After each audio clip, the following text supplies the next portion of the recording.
Hello बच्चों, नमस्कार। स्वागत है आपका अपने परिवार अंकित एजुकेशन अड्डा पर। आज हम बात करने वाले हैं हिस्ट्री के बहुत ही महत्वपूर्ण क्वेश्चन। टॉप 50 प्रश्न आपको इसमें देखने को मिलेंगे जो कि आपके एग्जाम की दृष्टि से बहुत ही महत्वपूर्ण होंगे। और हम बात करें इसकी, तो ये जो है आपका यूपी ट्रिपल एस सी आयोग द्वारा जो भी प्रीवियस ईयर पूछे गए क्वेश्चन है उनका हम सॉल्यूशन देखने वाले हैं। सभी का विकल्प आधारित क्वेश्चन है, सारे 50 क्वेश्चन। ठीक है, तो आपको कहीं ना कहीं आपको देख लेना है कि किस तरीके के क्वेश्चन प्रीवियस ईयर पूछे गए थे, उसी के समकक्ष आपको उसके क्वेश्चन याद रखने हैं। यानी कि भीम गैप बैठका की गुफा लिखा है, तो इसी के आसपास जितने भी क्वेश्चन बन सकते हैं आपको याद रखना है। ठीक है, चलिए तो हम बात कर लेते हैं। यूपी ट्रिपल एस सी के हर एक एग्जाम के लिए महत्वपूर्ण है और ये यूपी ट्रिपल एस सी का मेन एग्जाम, पेट एग्जाम, सब एग्जाम के लिए महत्वपूर्ण है क्लास। ठीक है, चलो और वर्तमान में एक जो हमारी परीक्षा है लेखपाल की, उसके लिए तो बहुत ही अच्छी क्लास है ये। चलो 50 क्वेश्चन है, जल्दी से कर लेते हैं इनको। पहला क्वेश्चन है, भीम बेटका की गुफाओं की खोज किसने की थी? तो हम बात करेंगे Dayaram Sahni, Alexander Cunningham, B S Bagadkar और आर डी बनर्जी। तो इसका राइट आंसर क्या हो जाएगा आपका? ऑप्शन नंबर सी इसका सही आंसर हो जाएगा। बस इसमें क्या है, ऑप्शन नंबर सी इसका सही आंसर हो जाएगा। चलो ऑप्शन नंबर सी। आगे देखेंगे, नेक्स्ट क्वेश्चन है हमारा। चलो आगे देखेंगे, सेकंड क्वेश्चन है, भारत की सभ्यता, भारत जो हड़प्पा सभ्यता है वो किस युग से संबंधित है? हड़प्पा सभ्यता किस युग से संबंधित है? कांस्य युग, पुरा पाषाण युग, लौह युग या पाषाण युग? तो इसका राइट आंसर हो जाएगा आपका सेकंड का ऑप्शन नंबर ए, कांस्य युग है, कांस्य युगीन है। चलो तीसरा क्वेश्चन है आपका, देखेंगे यहाँ पर लिखा है, यहाँ पर लिखा है, थोड़ा इसको हम एडजस्ट कर देते हैं। चलो इसे हम एडजस्ट कर देते हैं। चलो लिखो, अब यहाँ पर जो है ना, चलो अब आ गया तीसरा प्रश्न। लिखा है यहाँ पर कि निम्न में से कौन सी धातु हड़प्पा सभ्यता के लोगों द्वारा ज्ञात या उपयोग नहीं की गई थी? लोहा, कांस्य, सोना या तांबा? तो इसका राइट आंसर हो जाएगा आपका लोहे का यूज। लोहे का यूज नहीं किया गया था। आगे देखेंगे, सिंधु घाटी सभ्यता की नृत्य करने वाली लड़की के रूप में प्रसिद्ध प्रतिमा किस स्थल पर खोजी गई थी? कोटदीजी, मोहनजोदड़ो, रोपड़ या कालीबंगा? तो इसका राइट आंसर हो जाएगा मोहनजोदड़ो, ऑप्शन नंबर 20 का राइट आंसर हो जाएगा। आगे देखेंगे, हड़प्पा स्थल की सर्वप्रथम संक्षिप्त खुदाई निम्न में से किसके द्वारा की गई थी? तो हड़प्पा की खुदाई है वो किसके द्वारा की गई थी? इसका राइट आंसर हो जाएगा सर अलेक्जेंडर कनिंघम के द्वारा। आगे देखने वाले हैं, नेक्स्ट क्वेश्चन है, निम्नलिखित में से किस स्थान पर पुजारी राजाओं की मूर्ति मिली थी? लोथल, कोटदीजी, हड़प्पा या मोहनजोदड़ो? तो इसका राइट आंसर जो होगा वो हो जाएगा हमारा ऑप्शन नंबर, इसका राइट आंसर हो जाएगा ये नीचे सीक्वेंस अलग अलग लिखा है। ठीक है, मोहनजोदड़ो से प्राप्त हुई थी। आगे देखेंगे, नेक्स्ट क्वेश्चन है, मोहनजोदड़ो शब्द का अर्थ क्या होता है? पसंदीदा शहर, रहने की जगह, माउंट ऑफ द डेथ, एक बाजार चित्र? माउंट ऑफ द डेथ इसका राइट आंसर हो जाएगा ऑप्शन नंबर तीसरा। आगे देखेंगे, नेक्स्ट क्वेश्चन है, बनावली सिंधु घाटी सभ्यता का एक प्रमुख शहर है, भारत में वर्तमान में निम्न में से किस राज्य में स्थित है? तो बनावली जो है वो कहाँ स्थित है, इसका आंसर बताना है। तो इसका राइट आंसर हो जाएगा हमारा हरियाणा में स्थित है। आगे देखेंगे, नेक्स्ट क्वेश्चन है हमारा 9वां, पशुपति मोहर सिंधु घाटी सभ्यता के में मिली थी, ये जो स्थल से, तो कौन सा स्थल है जहाँ से पशुपति की मोहर मिली थी? तो इसका राइट आंसर हो जाएगा मोहनजोदड़ो। आगे क्वेश्चन है हमारा, भारत में स्थित किस हड़प्पा स्थल से हाकरा मृदभांड के भंडार शामिल है जो सिंधु घाटी सभ्यता के शुरुआती चरणों से पहले की बसावट की विशेषता है? तो इसका राइट आंसर हो जाएगा आपका राखीगढ़ी, ऑप्शन नंबर ए। आगे देखेंगे, स्वतंत्र भारत में उत्खनन किया गया पहला हड़प्पा स्थल कौन सा था इनमें से? तो इसका राइट आंसर हो जाएगा आपका रोपड़ था, ऑप्शन नंबर डी इसका सही आंसर हो जाएगा। आगे देखेंगे, निम्न में से किस युग में तांबे की पहली बार उपयोग किया गया था? तो इसका राइट आंसर हो जाएगा ताम्र पाषाण युग। आगे है हमारा, हड़प्पा के एक बंदरगाह का नाम बताइए। तो हड़प्पा में कौन सा एक बंदरगाह था? जो लोथल था। ठीक है, ऐसे डॉकयार्ड भी कहा जाता है, याद रखेंगे। आगे है, हड़प्पा सभ्यता के एक हिस्से जो लोथल की खुदाई का खोज है वो किसने किया था? तो इसका राइट आंसर हो जाएगा आपका एस आर राव ने किया था। आगे देखने वाले हैं, हड़प्पा सभ्यता के दौरान डांसिंग गर्ल जो नर्तकी की कांस्य प्रतिमा बनाने के लिए तकनीक का इस्तेमाल किया गया था, तो किस तकनीक का यूज़ किया गया था? तो मोम लोपी ढलाई कास्टिंग। आगे देखेंगे, नेक्स्ट है हमारा, छठी 5वीं शताब्दी ईसा पूर्व में तुर्की के लोगों ने सिंधु के पूर्व में लोगों द्वारा इस्तेमाल की जाने वाली भाषा को कहा था, तो क्या कहा था? इसका आंसर हो जाएगा अल हिंद। आगे देखेंगे यहाँ पर अल हिंद हो जाएगा, अच्छा सॉरी हिंद भी कहा था ना, इसका राइट आंसर हो जाएगा हमारा कौन सा 16वां क्वेश्चन है। 16वां क्वेश्चन का जो आंसर हो जाएगा वो होगा हमारा ये हिंदी भी, ठीक है, हिंदी भी इसका राइट आंसर हो जाएगा। नंबर आपके सीक्वेंस गलत हो सकते हैं, ठीक है, हिंदी भी कहा था, याद रखेंगे। अगला क्वेश्चन है हड़प्पा संस्कृति की मुहर और टेराकोटा कला पर निम्न में से किस जानवर को दर्शाया नहीं गया था, तो इसका राइट आंसर हो जाएगा हमारा ऑप्शन नंबर बी, गाय को नहीं दर्शाया गया था। आगे देखेंगे हड़प्पा काल का इनमें से कौन सा नगर 3 भागों में विभाजित था, तो इसका राइट आंसर हो जाएगा धौलावीरा। आगे देखेंगे नेक्स्ट क्वेश्चन है निम्न में से कौन सा सिंधु घाटी की सभ्यता से संबंधित स्थल नहीं है, तो संबंधित स्थल कौन सा नहीं है यहाँ पर हम बात कर रहे हैं, तो ऑप्शन नंबर हमारा 19 का राइट आंसर हो जाएगा सी, रोपड़। ठीक है, अच्छा एक सेकंड, ये नहीं होगा, रोपड़ क्यों होगा, हमारा जो रोपड़ कालीबंगा लोथल तो हमने देखे ही है, पाटलिपुत्र नहीं होगा, पाटलिपुत्र बिहार में पड़ता है, ये गलत हो जाएगा ऑप्शन। ठीक है, तो इसमें हमारा कौन सा, ये पाटलिपुत्र नहीं था। आगे है सिंधु घाटी सभ्यता, सिंधु घाटी सभ्यता के बारे में कौन सा कथन सत्य है।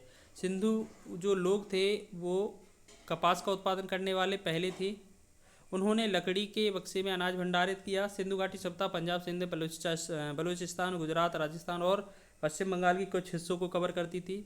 सिंधु लोग कुत्तों, बिल्लियों और घोड़ों के पैमानों पर, बड़े पैमाने पर पालते थे, तो इसका जो आंसर होगा सिर्फ पहला ही आंसर राइट हो जाएगा। सिंधु के जो लोग थे वो कपास का उत्पादन करने में पहले वाले लोग थे। आगे है सिंधु सभ्यता में घोड़ों की अस्थियों का जो अवशेष है वो कहाँ से प्राप्त हुआ था, तो ये सुरकोटदा से प्राप्त हुआ था। आगे देखेंगे नेक्स्ट क्वेश्चन है पुरुष सूक्त जो 4 वर्णों की उत्पत्ति की व्याख्या करता है किस वैदिक के ग्रंथ में पाया जाता है, तो इसका राइट आंसर हो जाएगा ऋग्वेद के 10वें मंडल में, कौन सा 10वां मंडल में 4 पुरुष सूक्त का वर्णन मिलता है। आगे देखेंगे छांदोग्य उपनिषद स्पष्ट रूप से निम्न में से किस आश्रम को संदर्भित करता है, तो इसका राइट आंसर हो जाएगा आपका ऑप्शन नंबर बी, ब्रह्मचर्य, गृहस्थ और वानस्थ। आगे देखेंगे नेक्स्ट क्वेश्चन है ऋग्वेद में कितने भजनों का संग्रह है, तो इसका राइट आंसर हो जाएगा आपका ऑप्शन नंबर सी, 1028। आगे देखने वाले हैं नेक्स्ट उपनिषद शब्द का शाब्दिक अर्थ क्या होता है, तो उपनिषद का राइट आंसर हो जाएगा ईश्वर की शिक्षाएं। आगे है हमारा उपनिषद हो जाएगा। ठीक है, अगला क्वेश्चन है वेदों में लिखे गए भगवान वरुण के आवाहन सम नो वरुण को निम्न में से किस संगठन द्वारा अपनाया गया था, तो इसका राइट आंसर हो जाएगा आपका एक सेकेंड, यहाँ पर थोड़ा मिस्टेक हुआ है। 25वां क्वेश्चन क्या लिखा था, उपनिषद शब्द का शाब्दिक, उपनिषद का मतलब है किसी के पास बैठना, तो ये हमारा ऑप्शन था इसका, सॉरी मिस्टेक हो गया, बाय मिस्टेक। 25 का आंसर था हमारा ऑप्शन नंबर बी। ठीक है, 26वां क्वेश्चन है कि वेदों में लिखे भगवान वरुण के आवाहन सम नो वरुणः को निम्न में से किस संगठन द्वारा अपनाया गया था, तो इसका राइट आंसर हो जाएगा हमारा आपका ऑप्शन नंबर डी, भारतीय नौसेना द्वारा। आगे देखेंगे नेक्स्ट हमारा है क्वेश्चन वेद के अंतिम भाग को निम्न में से किस नाम से जाना जाता है, तो इसका राइट आंसर हो जाएगा आपका ऑप्शन नंबर ये 3 नंबर पे है, उपनिषद कहा जाता है। आगे देखेंगे ऋषि मुनि के अवतार, ऋषि मुनि के अनुसार पुरानी पवित्र नदियाँ जैसे सरस्वती और द्वैस्वती के बीच का भूभाग किस नाम से जाना जाता था, तो इसका राइट आंसर हो जाएगा आपका ऑप्शन नंबर ए, ब्रह्मावर्त के नाम से जाना जाता था। आगे देखेंगे ऋग्वेद में विश्वामित्र नामक एक ऋषि और किन 2 नदियों के बीच संवाद है, तो इसका राइट आंसर हो जाएगा आपका ऑप्शन नंबर बी, ब्यास और सतलज, ऑप्शन नंबर बी इसका राइट आंसर हो जाएगा। आगे देखने वाले हैं हम, अगला क्वेश्चन है वेद जो आंशिक रूप से एक गद्य कृति के हैं वे क्या हैं, तो हम बात करेंगे इसका राइट आंसर हो जाएगा आपका ऑप्शन नंबर सी, सामदेव। आगे है हमारा उपनयन समारोह से क्या तात्पर्य है, तो इसका राइट आंसर हो जाएगा आपका ऑप्शन नंबर सी, बच्चे को पवित्र जनेऊ धारण कराया जाता है इसमें। आगे देखेंगे सत्यमेव जयते महाकाव्य कहाँ से उद्गृत किया गया है, तो इसका राइट आंसर हो जाएगा आपका ऑप्शन नंबर सी, ये ऑप्शन नंबर ये बी वाला। देखो ये नंबरिंग अलग है, तो सत्यमेव जयते मुंडक उपनिषद से लिया गया है। ठीक है, देवनागरी लिपि में लिखा है आपका, ये दूसरा विकल्प आपका सही हो जाएगा। आगे देखने वाले हैं नेक्स्ट क्वेश्चन है वेदों के गद्य प्रकरण को क्या कहा जाता है, तो वेदों के जो गद्य प्रकरण हैं उसे क्या कहा जाता है, ब्राह्मण कहा जाता है, ऑप्शन नंबर 20 का राइट आंसर हो जाएगा। आगे देखेंगे निम्न में से कौन सा ज्ञान के सिद्धांत पर बल देता है, तो इसका राइट आंसर हो जाएगा उपनिषद ज्ञान के बल पर देता है। आगे देखेंगे ऋग्वेद में निम्न में से किस देवता का सर्वाधिक महत्वता का वर्णन है, तो इसका राइट आंसर हो जाएगा अग्नि का। ऑप्शन नंबर बी इसका राइट आंसर हो जाएगा। वैदिक देवता इंद्र किसके देवता हैं? वैदिक देवता इंद्र जो हैं किसके देवता हैं, तो इसका राइट आंसर हो जाएगा वर्षा व चक्रवात के। आगे देखने वाले हैं हम नेक्स्ट क्वेश्चन देखेंगे, प्राचीनतम वेद कौन सा है? प्राचीनतम वेद कौन सा है, तो इसका राइट आंसर हो जाएगा ऑप्शन नंबर ए ऋग्वेद है।